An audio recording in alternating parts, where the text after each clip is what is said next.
Yeah, the last Sunday was Easter Sunday, making the death and resurrection of Jesus Christ. Yeah. Yeah. Okay. Nung nakaraang linggo po ay nag-celebrate tayo bilang isang church at inalala po natin ang pagkamatay, pagkabuhay muli ng ating Panginoong Jesus. Yeah, additionally, it was the day 6 born-again believers of God received baptism. At nung araw din pong yon, nung nakaraang linggo, 6 po na born-again believers ang nakatanggap po ng bautismo. Yeah, congratulations again. Okay. Yeah, watching this video touched me again. Medyo touching talaga habang pinapanood ulit ni Pastor SJ yung video na ito. Okay, so by the way, those who received the baptism last Sunday, please get your baptism certificate with the photo after our service at the entrance. That's our scholar staff will give you, okay? Yung mga nagpabaptize po last week, pakikuha po yung inyong mga certificates mamaya po after the service, dun po sa likod. Okay, today I want to preach about the kingdom of God that Jesus revealed by coming to earth, dying, and rising again. Ngayong araw pong ito, ang ibabahagi po sa atin ni Pastor SJ ay tungkol sa kaharian ng Panginoon na ipinakita niya nung ang Panginoong Jesus ay pumunta po dito sa lupa, siya po ay namatay at siya po ay nabuhay muli. What image comes to mind when you think of the kingdom of God? Ano po ba yung larawan na unang-unang pumapasok sa isip natin kapag po nababanggit ang kaharian ng Diyos? Yeah, when I was young, I first thought about heaven as a place I could go after death only. Nung maliit pa po si Pastor SJ, iniisip po niya, ang unang pumupunta sa isip niya ay yung langit. Yun po, yung kaharian ng Diyos. At nangyayari lamang yon kung siya ay sumakabilang buhay na. However, Jesus spoke of the kingdom of God coming to earth as the scripture today. Pero ang Panginoong Jesus po natin, ipinaliwanag niya ang kaharian ng Diyos nung siya'y pumarito at ang sabi niya, ang kaharian ng Diyos ay naparito dito sa lupa. Katulad po ng babasahin natin sa scripture, sa Bible. Mm-hmm. So when Jesus was on earth, it was during the Roman Empire's rule over Israel. Nung ang ating Panginoong Jesus po ay pumunta dito sa lupa, ito po ay sa panahon kung saan ang Israel po ay na-colonize ng Imperyong Romano or Roman Empire. At that time, Rome ruled not only Israel, but most of Europe and the Mediterranean. Nung mga panahong yung po ay hindi lamang po ang Israel ang na-colonize nila o nagapi nila, kundi karamihan sa mga bansa sa Europa at pati na rin sa Mediterranean. Yeah. How did Rome rule? Paano nga po ba namuno ang Imperyong Romano? They dominated the world with the overwhelming military power. Natalo po ng imperyong ito ang buong mundo sa pamamagitan ng napakalakas nilang military power. Yeah, so they created the saying, all roads lead to Rome. Nagbigay nga po sila noon ng kasabihan na ang lahat ng daan ay patungong Roma. Have you heard? No? Narinig niyo na po ba yun? Okay, this saying is still considered the symbol of Rome, but it also carries other meanings. Hanggang ngayon po, itong kasabihan na ito, yung ang lahat ng daan ay patungong Roma, ay sumisimbolo sa dating Roman Empire. Pero meron din po itong iba pang kahulugan. Yeah, the roads of Rome were passed for the armies to conquer colonies and bring countless spoils and slaves to Rome. Yung mga daan po, yung mga kalye, papuntang Roma, ito po yung mga daan kung saan yung hukbong pandigmaan or yung military ng Roman Empire ay kung saan sila doon ay dumadaan para lupigin yung iba't ibang bansa. At ito rin po yung dinadaanan nila kung saan yung mga nakamkam nila mula sa iba't ibang bansa kinakamkam nilang mga kayamanan, pati na rin po yung mga alipin ay ibinabalik nila patungong Roma. Yeah, wherever Rome went, destruction followed because of its power and authority. Kung nasaan po ang imperyong ito, yung Roman Empire, ang kasunod po nito ay pagkawasak at pagkalupig ng iba't ibang bansa dahil po sa kanilang lubos-lubos na kapangyarihan at otoridad. Yeah, only those who surrendered to Rome's military power were allowed to live. Yun lamang pong mga tao o yung mga bansa na sumusuko sa kapangyarihan ng Roman Empire, sila lamang po yung talagang nabubuhay sa panahong ito. It was a world of coercion by force, the world of Rome. Ang mundo po ng mga panahong ito, yung mundo ng Roman Empire, ito po ay mundo kung saan mayroong pamimilit o puwersahan ang pagsuko o pagsunod sa Roman Empire. Yeah, Rome's rule condoned the innocent killing of Jesus Christ by those in power. Nung panahong pong ito, sa pamumuno din ng Roman Empire, pinayagan po nila na patayin ang ating Panginoong Jesus. Kahit siya ay inosente, wala siyang kasalanan, hinayaan nilang mamatay siya, patayin siya, dahil doon sa mga taong nasa kapangyarihan. Jesus explained the opposite of the Rome Empire with the words of Mark chapter 10.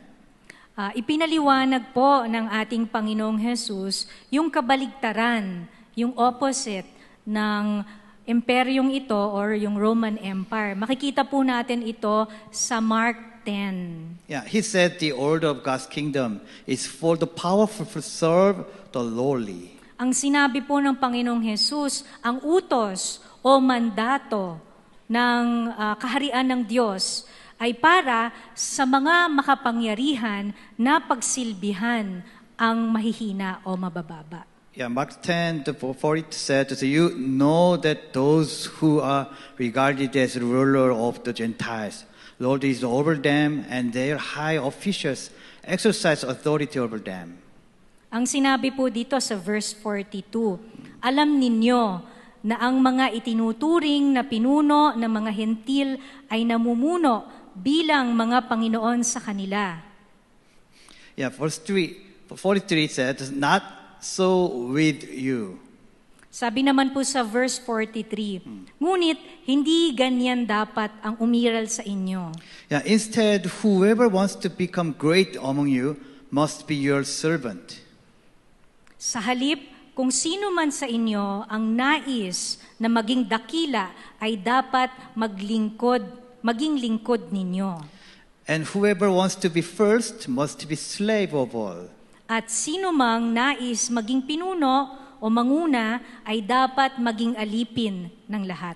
Yeah, for even the Son of Man did not come to be served, but to serve and to give his life as a ransom for many. Sapagkat ang anak ng tao ay naparito upang hindi paglingkuran, kundi upang maglingkod at upang mag-alay ng kaniyang buhay para sa ikatutubos ng marami. Amen. Amen. I mean, the Roman Empire ruled by dominating others with the power it possessed. Ang Imperyong Romano po, ang Roman Empire po, ay namuno sila sa mga bansa sa pamamagitan ng paglupig nila sa mga ito, dala ng kanilang kapangyarihan militar. In contrast to the rule of God's kingdom that Jesus wanted to show was to serve others with the power we have. Sa kabilang dako naman po, yung sa kingdom ng Panginoon, yung pinakita ng Panginoong Jesus natin, na yung kapangyarihan ay ginagamit hindi upang mag-destroy, kundi upang mag-serve o maglingkod sa nakararami. Therefore, Jesus served by dying for the lost children of God who could not be restored by His almighty power. Kaya nga po, ang ating Panginoong Jesus ay naglingkod sa atin sa pamamagitan ng pagkamatay niya sa krus, at dahil dito, yung mga naliligaw na anak ng Diyos ay nagkaroon ng pagkakataon upang ma-restore ang ating relationship with the Father. Through His At ginamit niya ang kanyang kapangyarihan na ang kapangyarihan ng Panginoong Jesus upang tayo ay paglingkuran at iligtas. Through his obedience, the fulfillment of God's kingdom and will begin on earth as Jesus prayed. At sa pamamagitan po ng pagsunod ng ating Panginoong Jesus, nagsimula po ang na dumating dito sa lupa ang kaharian at kalooban ng Diyos. Yan po yung ipinalangin niya. And even after his resurrection, Jesus commanded that God's kingdom and will be fulfilled on earth. At kahit na po pagkatapos ng kanyang resurrection or yung pagkabuhay na muli, iniutos po ng ating Panginoong Jesus na ang kaharian ng Diyos, ang kalooban ng Diyos ay maganap dito sa lupa. But when Jesus spoke the presence of God's kingdom, he importantly mentioned repentance. Ngunit kailangan po natin maintindihan na nung sinabi po ng ating Panginoong Jesus, yung presensya ng kaharian ng Diyos dito sa lupa, sinabi rin po niya na napaka-importante po ang pagsisisi. Matthew 4:17 says, "From that time on, Jesus began to preach, repent, for the kingdom of heaven has come near." Sinabi po niya sa Matthew 4:17, mula noon ay nagsimula ng mangaral si Jesus. Ito po ang sinabi ni Jesus, magsisi kayo sapagkat ang kaharian ng Diyos ay dumating na. Mark 1:15 said, "The time has come, the kingdom of God has come near. Repent and believe the good news." Sinabi rin po sa Mark 1:15, dumating na ang takdang panahon, malapit na ang paghahari ng Diyos. Magsisi kayo at maniwala sa magandang balita. Repentance involves not only confessing our sins, but also acknowledging God as the one true King and Lord we served. Ang pagsisisi po o repentance ay hindi lamang pong nangangahulugan na sinasabi po natin o inaamin natin yung kasalanan natin. Kundi po, ang pagsisisi po, ang ibig din pong sabihin nito ay ang pagtanggap o pagkilala natin sa Diyos bilang tunay at nag-iisang hari at Panginoon ng ating buhay at siya po ang ating tunay na pinagsisilbihan dito sa mundong ito.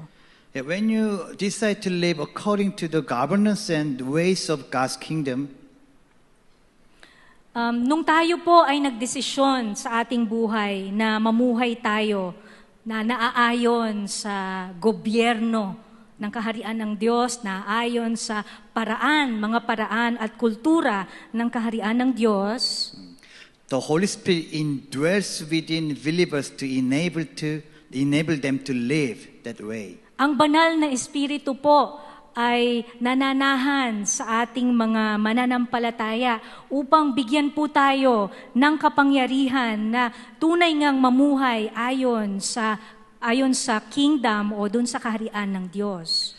When many born-again children of God live according to the governance of heaven, God's kingdom and will be expanded. At kung marami pong mga born-again believers, mga anak ng Panginoon, na namumuhay ayon sa gobyerno ng langit, ayon sa kaharian ng Diyos, sa kultura ng kaharian ng Diyos, ang kaharian po ng Panginoon ay tunay ngang lumalawak dito sa lupa. But God does not establish His kingdom through perfect person. Pero ang kaharian po ng Diyos ay hindi naman po lumalawak dito dahil sa mga perpekto tayong mga anak ng Diyos, hindi dahil po doon. Jesus Christ went to lower places. Bumaba rin po ang ating Panginoong Jesus dun sa mga mabababang mga lugar o posisyon. He first cared for prostitutes and tax collectors, the weak and the sick. Ang Panginoong Jesus po ay ipinakita niya po muna ang kanyang awa at pagmamalasakit sa mga makasalanang tao katulad ng mga prostitutes o yung nagbebenta ng kanilang mga sarili, sa mga tax collectors, naniningil ng buwis, sa mga mahihinang tao, sa mga taong may sakit. For he preached the gospel of God's kingdom to them and taught those who had repented. Ipinangaral po ng ating Panginoong Hesus ang ebanghelyo ng kaharian ng Diyos sa mga taong ito at hinanap po niya yung mga tao na tunay ngang gustong magsisi.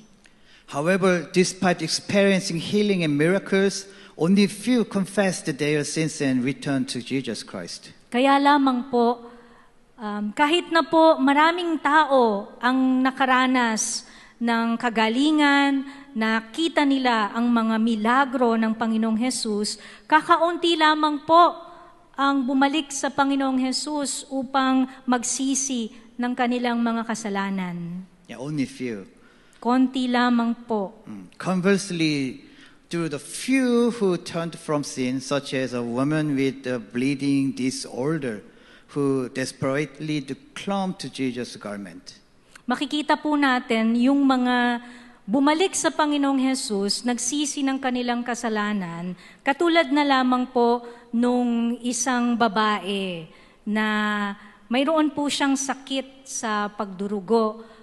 Tuloy-tuloy ang kanyang pagdarugo at sa kanyang desperasyon na gumaling, talagang gustong-gusto niya pong hawakan yung laylayan ng damit ng Panginoong Hesus. Isa po siya doon sa bumalik sa Panginoon. And the only one who returned after being healed of leprosy. At doon po sa 10 may sakit na ketong, leprosy, na pinagaling ng Panginoong Hesus, isa lamang po doon ang nanumbalik, bumalik sa ating Panginoon. Yung siyam, hindi po sila nanumbalik. And Zacchaeus, the tax collector who offered half his possessions. At naalala niyo po si Zacchaeus, yung maliit na mama, na tinuturing siyang makasalanan pero na-encounter niya si Jesus. Nakita niya ang Panginoong Hesus at dahil po dito nagkaroon ng transformation sa kanyang buhay, siya po, ang ginawa niya po, inialay niya yung kalahati ng kanyang kayamanan. Jesus demonstrated God's kingdom through only few people. Itong mga taong ito na nagsisi ng kasalanan dahil na-encounter nila ang Panginoon, na-encounter nila ang kingdom ng Panginoon, naranasan nila dito sa lupa. And additionally, he gathered the 12 disciples. At meron din pong mga disipulo na tinipon at sinanay yung 12 disciples ng Panginoong Hesus. Except for Judas Iscariot, all the disciples received the baptism of the Holy Spirit, and the gospel was spread through them. Maliban po dun sa nagkanulo sa ating Panginoon, si Judas Iscariot. Yung mga disipulo po niya, lahat po sila ay nakatanggap ng bautismo ng banal na Espiritu at sa pamamagitan po ng mga disipulong ito, na ipakalat ang ebanghelyo ng Panginoong Hesus sa buong mundo. Even today, many people says to believe in Jesus Christ. Kahit po ngayon sa panahon natin, napakarami pong tao ang nagsasabi na nananampalataya sila, naniniwala sila sa Panginoong Hesus. However, many still live by the way of Rome, even while claiming to believe in Jesus Christ. Kaya lamang po, kahit na po sinasabi nila, naniniwala kami kay Jesus, sila po ay nabubuhay pa rin, katulad ng yung paghahari ng Imperyong Romano noon. They say they believe in Jesus Christ, but still live with other idols and Jesus both as their lords. Sinasabi po nila na naniniwala sila sa Panginoong Hesus, pero meron pong ibang Diyos silang sinasamba at ganun din naman, sinasamba din nila ang Panginoong Hesus. They claim to believe in Jesus, but fail to see their sin in the gospel. Sinasabi po nila na naniniwala sila sa Panginoong Hesus, pero hindi po nila makita yung kanilang mga kasalanan. Instead of the Holy Spirit dwelling within them, they live with one foot in the world and the other one foot in God's kingdom. Kaya nga po, sa halip na ang banal na Espiritu ng Panginoon ang nananahan sa kanila at naglilid, namumuno sa kanilang mga buhay, ang mga tao pong ganito ay nabubuhay kung saan ang isang paa ay nakatapak sa mundo o sa sanlibutan, sa kultura ng mundong ito, at ang isang paa naman po ay nakatapak sa kaharian ng Diyos. But let me say it again. Pero uulitin ko po sa inyo, Repentance is the decision to crucify my sins, to live only by the ways of God's kingdom. ang tunay po na pagsisisi, repentance, ay paggawa ng desisyon na patayin, i-crucify, ipako ang aking mga kasalanan at mamuhay lamang sa pamamagitan ng pagsunod sa mga paraan ng kaharian ng Panginoon. Yeah, those still lacking and weak, the church is a place where people acknowledge and confess their sins before Jesus' blood. Para po sa mga mahihina pa, patuloy pa rin tayong mahihina, ang simbahan po, katulad ng SCF Church, ay isang lugar kung saan ang mga tao o mga miyembro o mga anak ng Diyos ay kinikilala at inaamin ang kanilang mga kasalanan sa harap ng banal na dugo ng Panginoong Hesus. Amen. The church is where those who wish to live as daily worshipers asking Jesus to live through them gather. Ang church po ay isang lugar kung saan yung mga nais na maging tunay na mananampalataya ng Panginoon at mag-worship kay God araw-araw ay pumupunta po dito sa church upang patuloy tayong mabuhay ayon sa salita ng Panginoong Hesus. The worship team, could you welcome to? What confession of faith led you to church today? Ano po ba ang pinanghahawakan nyo, pinananampalatayaan nyo, ngayong araw na to, ang dahilan ninyo kung bakit kayo pumunta sa church?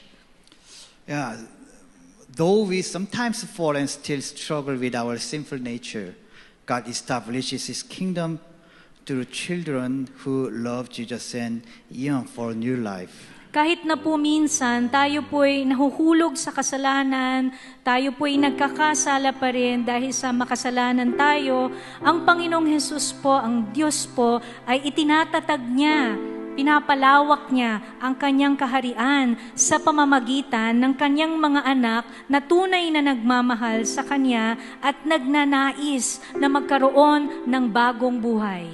Yeah, although immediate visible change may not seem lacking yet, God will gradually establish His kingdom through us and SCF Church here. Kahit na po minsan iniisip natin, parang hindi ko makita ang mabilisang pagbabago sa aking buhay, ang Diyos po ay unti-unti, araw-araw, ay itinatatag po ang kanyang kaharian sa pamamagitan nating kanyang mga anak at sa pamamagitan ng SCF Church. Yeah, dear SCF family, Mahal naming SCF family.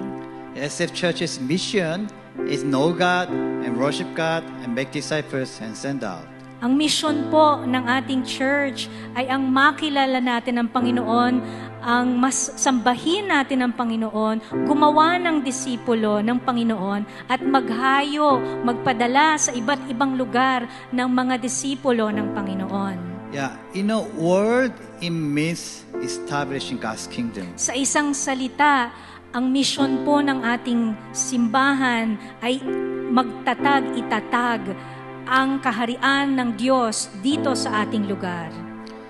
Yeah, I hope that God's kingdom and will are fulfilled through I and your life.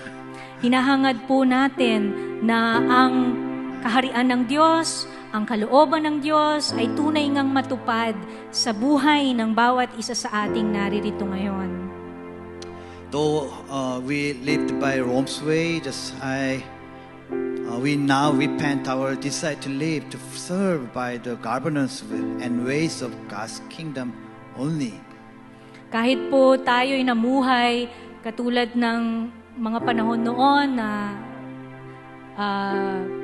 yung panahon ng Roman Empire na may kasalanan, tayo po ay mag-decide na magsisi tayo ng ating mga kasalanan, tunay na talagang magsisi at tunay na mamuhay tayo na nagsisilbi tayo sa gobyerno ng Panginoon, na tayo ay sumusunod sa kaparaanan ng kingdom o ng kaharian ng Diyos dito sa lupa. Yeah, invite and long for the Holy Spirit to be your Lord. Imbitahan po natin ang banal na Espiritu upang maging pinuno, maging master ng ating mga buhay. Yeah, God will establish disciples here who decide to be reborn by acknowledging their greed and sins in the blood of Jesus Christ. Itatatag po ng ating Diyos ang kaniyang kaharian dito sa lugar na ito sa pamamagitan po ng mga disipulo, mananampalataya ng Diyos na inaamin ang kanilang pagiging makasarili, ang kanilang kasakiman, ang kanilang kasalanan at hinaharap ang kanilang kasalanan sa dugo ng ating Panginoong Hesus na maglilinis sa atin. And He will show how God's kingdom is established here through those disciples of here. At ipapakita po ng Diyos ang kaniyang kaharian sa mga taong ito na sinasabi nila na sila'y mga disipulo. Yeah, if you believe, confess with Amen. Magsabi po tayo ng Amen kung tayo po'y nananampalataya. Amen. Amen. Okay, then let us repent of our sins and proclaim that God's kingdom will be established in this church as we sing together. Okay? Sa sandaling ito, pagsisihan po natin ang ating mga kasalanan sa harap ng Diyos at sabihin po natin, i-declare natin, i-proclaim natin na ang kaharian ng Diyos, ang kalooban ng Diyos ay makita sa ating mga buhay dito sa church na ito, sa SCF Church, habang tayo po ay kumakanta ng papuri sa Panginoon. Amen. Amen. Let's worship God.